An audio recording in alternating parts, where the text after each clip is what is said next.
చేస్తున్నాడంటే ఏవు దగ్గరికి ఏవు స్నేహితుడు వచ్చి ఆ ఏవు స్నేహితుడే ఏవుతో మాట్లాడుతున్నటువంటి మాట. ఇప్పుడు చదవండి, అర్థమవుతుంది. జ్ఞాపకం చేసుకో ఏవు, నిరపరాధి అయినటువంటి ఒకడు ఎప్పుడైనా నశించాడా? నువ్వు నిరపరాధి అయితే నీకు నష్టం ఎందుకు అన్నట్టుంది ఆ మాట. అంతే కదా? ఎప్పుడైనా నశించినా, ఒకవేళ యథార్థవర్తనుడైతే ఎక్కడనైనా నిర్మూలమయ్యావా? నేను చూసినంత వరకు అక్రమమును దున్ని కీడును విత్తువారు దానినే. నేను చూసింది ఇది. ఏం చూశాడంట అమ్మా? అక్రమమును దున్ని కీడును విత్తువాడు కీడునే కోస్తాడంట. అంటే ఇప్పుడు నువ్వు అక్రమంగా ప్రవర్తించావు, కీడును విత్తావు, అదే కీడు నీ మీదకే వచ్చింది ఏవు అని ఏవు స్నేహితుడు అంటున్నాడు. అదే కీడే నీ మీదకి వచ్చింది అని అంటే ఏవు స్నేహితుడే ఏవుతో మాట్లాడుతున్నటువంటి మాట. ఇంకా దేవుడు ఊదగా వారు నశిస్తారు. దేవుడు ఖడ్గం తీసుకొని రావాల్సిన అవసరం లేదు, బాంబులు వేయాల్సిన అవసరం లేదు. ఏం చేస్తారంట? దేవుడు ఊదగా వారు ఏం చేస్తారంట? కరోనా వచ్చిన నీవు నీ నోట్ల నుంచి గాలి ఊదగా నీ ఎదురుగా ఉన్నటువంటి వారికి కరోనా వచ్చును. కొత్తదా రాదా? ఒకసారి ఆలోచించండి. కరోనా అంటే అదేగా.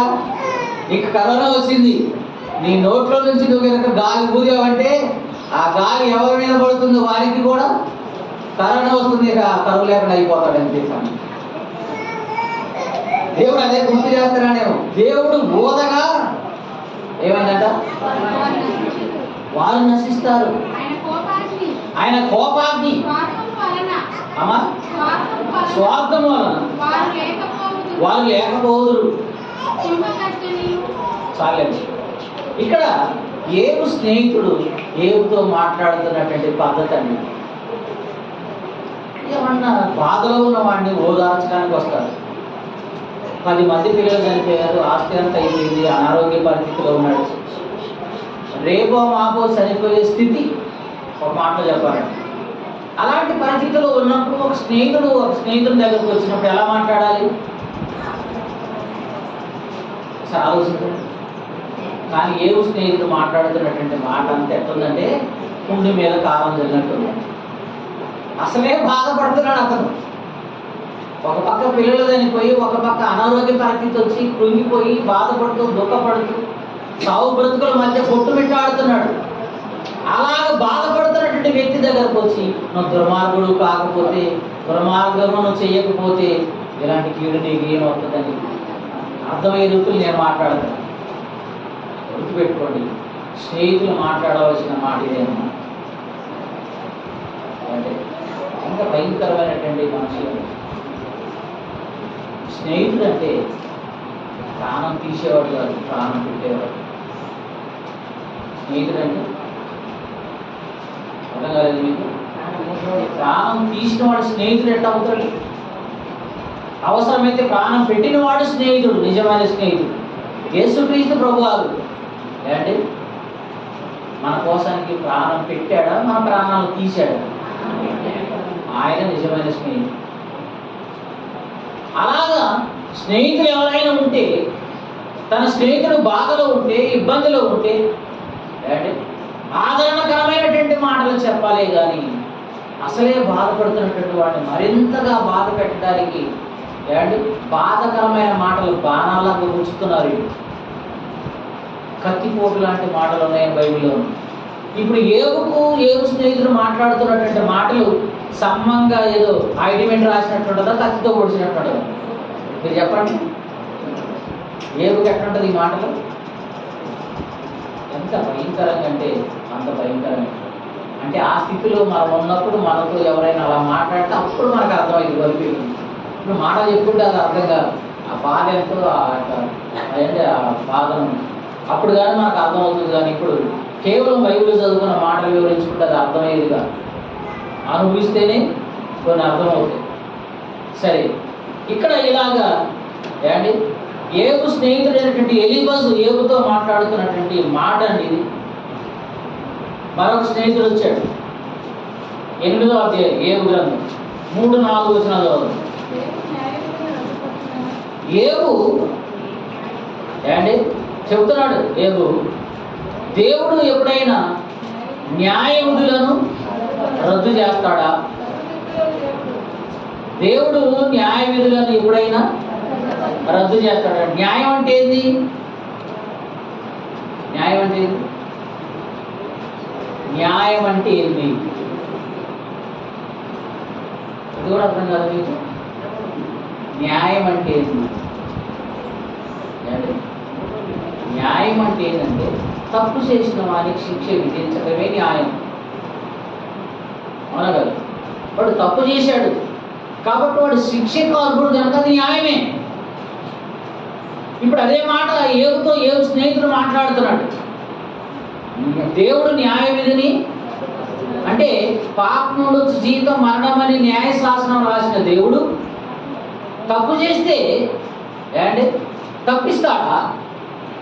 న్యాయ విధిని రద్దుపరిచి ఈయన నా స్నేహితుడు లేకపోతే ఈయన నా భక్తుడు కనుక నేను అన్నటువంటి మాటని వెనక్కి తీసుకొని న్యాయాన్ని అన్యాయంగా అన్యాయాన్ని న్యాయంగా నేను మార్చేస్తానని దేవుడు అనుకుంటాడా?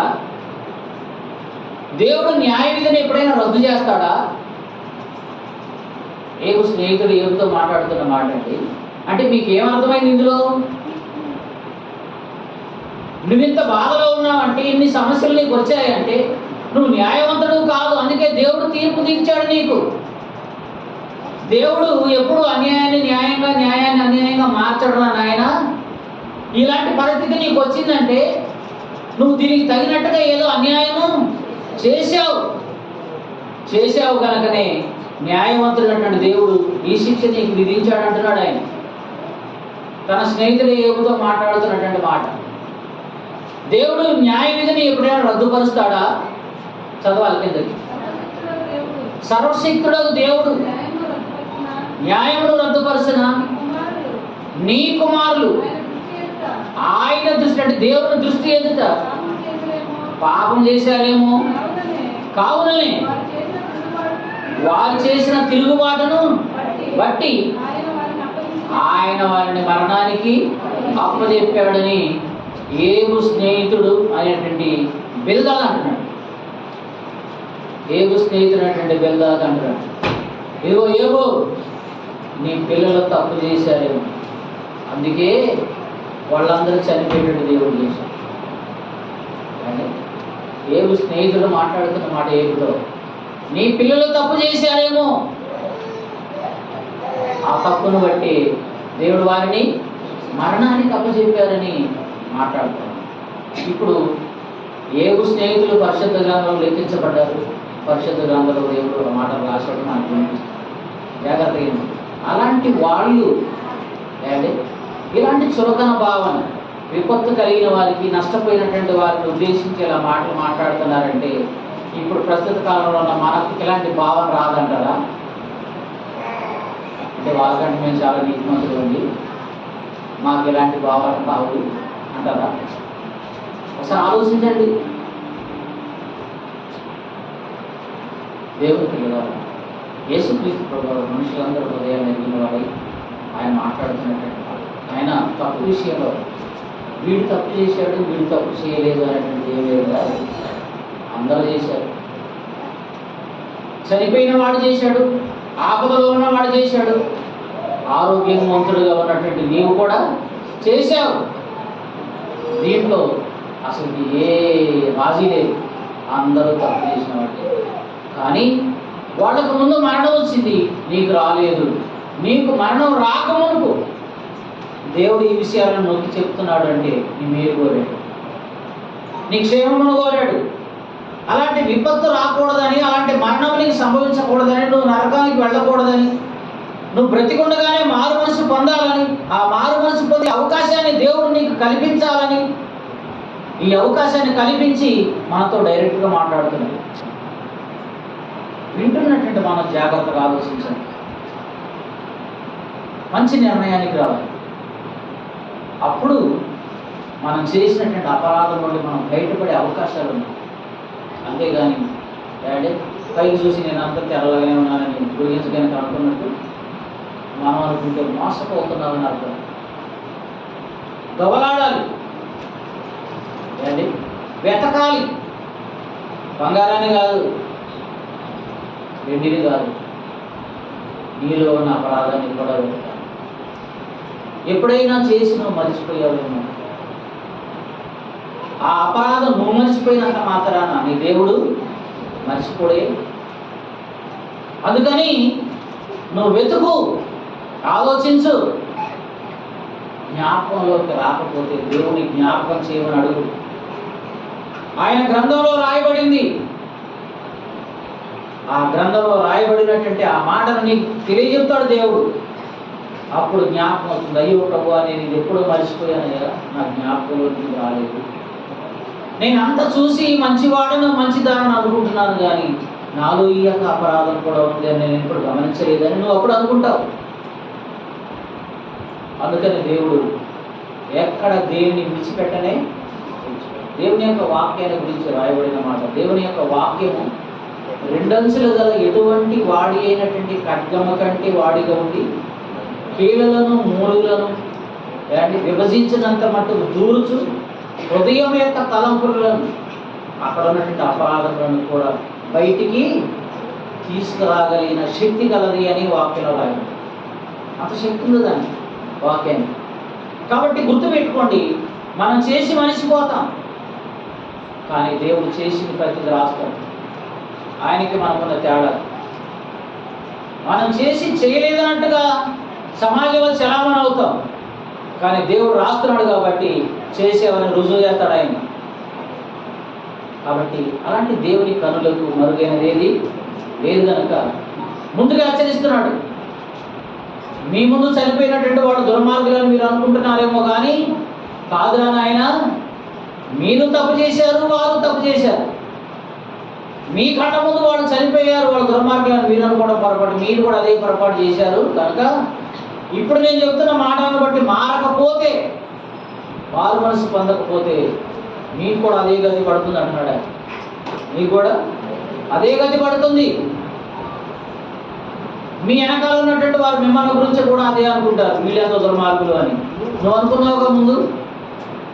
అలాగే నీ తర్వాత ఉన్నటువంటి వాడు నీ మరణాన్ని చూసి, నీకు కలిగిన విపత్తును చూసి వాడు కూడా అనుకుంటారు, వీళ్ళంతా దుర్మార్గులు అని. అందుకే దేవుడు అలాంటి దానికి బ్రేక్ పెడుతూ అంటున్నాడు, మీరు మారు మనసు పొందకపోతే మీరు కూడా అలాగనే నశిస్తారని ఆయన అని చెప్పి మాట్లాడుతున్నారు.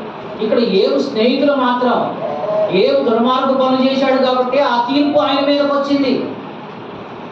అందుకే ఈ విధమైనటువంటి బాధలు అనుభవిస్తున్నాడు అని చెప్పి అండి ఏవు స్నేహితులు మాట్లాడుతున్నారు. ఏవు స్నేహితులకు అర్థం కాలేదు. అంటే వాళ్ళ మీదకి ఏ విపత్తు రాలేదు కనుక ఏవే తప్పు చేశాడు, కానీ మాట్లాడుతున్న స్నేహితులు ఏం చేయలేదనే ఒక భావన వారిలో ఉండి ఇలా మాట్లాడుతున్నారు. మేము కూడా తప్పు చేసాం, ఆ శిక్ష మాకు కూడా వస్తుంది అనుకుంటే ఏమితో ఇలా మాట్లాడతారంటే, నాకు కూడా ఇదే శిక్ష వస్తుందని తెలుసుకుని ఏ వ్యక్తి అయినా సరే ఈ విధమైన మాటలు మాట్లాడతారా? ఎంత మాత్రం మాట్లాడు. భయం అవుతుంది, అయ్యో ఈరోజు అతనికి వచ్చింది, రేపు తప్పు చేస్తున్నా నాకు కూడా అదే శిక్ష అవుతుంది, నేను సర్దుబాటు చేసుకోవాలని అనుకుంటాడే కానీ అంటే హేళనగా ఇదిగో నువ్వు తప్పు చేసావని చెప్పి అతని తప్పును 10 మంది ముందు బయట పెట్టడం. గుర్తుపెట్టుకోవాలని నేను మీకు జ్ఞాపకం. ఇంతకీ దేవుడు న్యాయవంతుడే. ఆయన న్యాయ విధిని ఎప్పుడు పరచడం అన్న మాట కూడా వాస్తవమే. దానికి నేను కొన్ని మాటలు చెప్పాలని ఆశపడుతున్నాను. ఆదికాండం 6వ అధ్యాయం 5వ వచనం నుంచి 7వ వచనం వరకు ఒకసారి చదువు. ఆదికాండం 6వ అధ్యాయం 5వ వచనం నుండి 7వ వచనం.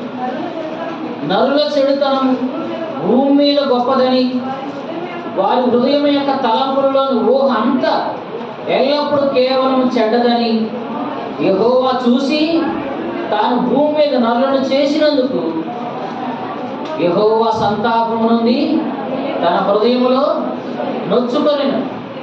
అప్పుడు యెహోవా, ఈ మాట అండర్లైన్ చేసుకోండి, నేను సృజించిన నరులను, నరులతో కూడా జంతువులను, పురుగులను, ఆకాశ పక్షులను భూమి మీద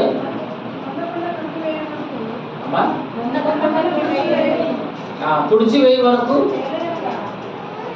ఏలైనగా. అసలైనటువంటి మాట బిగ్గేసిన నాకు అర్థం కాదు. భూమి మీద నుండి ఏం చేస్తాడు? తుడిచివేయి. చాలా ప్రాముఖ్యమైనటువంటి మాట. దేవుడు నిర్ణయం తీసుకుంటున్నాడు, నేను మనుషులను పుట్టించాను, వాళ్ళు నా ఎదుట అపరాధులు అయ్యారు. మనుషుల యొక్క చెడుతనం ఘోరమైపోయింది భూమి మీద. అందుకని నేను ఒక నిర్ణయానికి వచ్చాను. భూమి మీద నరులతో పాటు జీవరాశులు మరి ఏది ఉండకుండా నేనేమనుకుంటున్నానంటే తుడిచేయాలనుకుంటున్నాను. ఏమన్నాడు? తుడిచివేయాలనుకుంటున్నాడు. ఎందుకు తుడిచేయాలి? పుట్టించిన దేవుడు, సృష్టించిన దేవుడు పుట్టించడానికి, సృష్టించడానికి ఎంత కష్టపడ్డాడు, ఎన్ని దినాలు ఆలోచించాడు, ఎంత కష్టపడ్డాడు. ఆయన అంత కష్టపడి సృష్టించిన తర్వాత తుడిచివేయాలి అని అనుకుంటున్నాడంటే ఆయనకి ఎంత బాధ ఉంది ఒకసారి ఆలోచించాలి. ఏమండి, నువ్వు గేదెను కొన్నావు, ప్రతిరోజు మోపడి గడ్డేస్తున్నావు, అది తిని బాగా ఏదుతుంటే తీసేస్తున్నావు, శుభ్రంగా కడుగుతున్నావు, ఏమండి, కుర్తి పెడుతున్నావు, కట్టేస్తున్నావు, చాలా భద్రంగా ఇదంతా శాఖలు చేసి చేసి చేసి చూస్తున్నావు. ఎప్పుడు కడుతుంది, ఎప్పుడు ఏముంటుంది, ఎప్పుడు పాలు తిందాం, ఎప్పుడు చున్న తిందాం, ఎప్పుడు పెరుగు తిందాం అనుకుంటున్నావు కదా. ఎన్నాళ్ళు చూసినా నీ చేత శాఖలు చేసుకుంటూనే ఉంది, కానీ అది కట్టలేదు. ఇప్పుడు నువ్వేం చేస్తావు? మీరేం చేస్తారంటున్నావు?